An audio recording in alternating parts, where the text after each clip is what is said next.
কৌশিকী অমাবস্যা দিন আমি আর মিশা জানা ক্লাসের মাঝখানে চলে এলাম কালীবাড়িতে। আর এই যে কালীবাড়িতে এসে দেখলাম এত ভক্তের ভিড়, প্রচুর মানুষ এসেছে খুকিমাকে পুজো দেবে বলে। আর মন্দিরের পিছন দিকটা এত লাইন পড়েছে। তারপরে একটু মন্দিরটা ঘুরে দেখলাম আর আমাদের খুকিমাকে ভিডিও করে নিলাম। আর এই যে খুকিমাকে কি মিষ্টি লাগছে দেখো লাল শাড়িতে। আর এই যে ছবিটা দেখছো এটা হচ্ছে খুকিমার আসল ছবি, মন্দিরে সুন্দর করে বাঁধিয়ে রেখে দিয়েছে।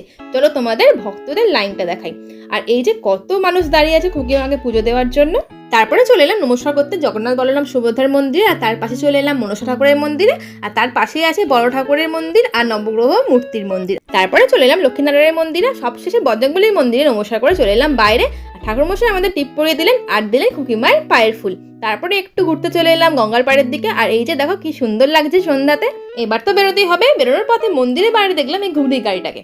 আর ঘুগনি গাড়ি দেখে আমি আর মিশে জানা খেয়ে নিলাম ঘুগনিটা দারুণ ছিল। নেক্সট ব্লগে আবার দেখা হবে, ততক্ষণের জন্য টাটা।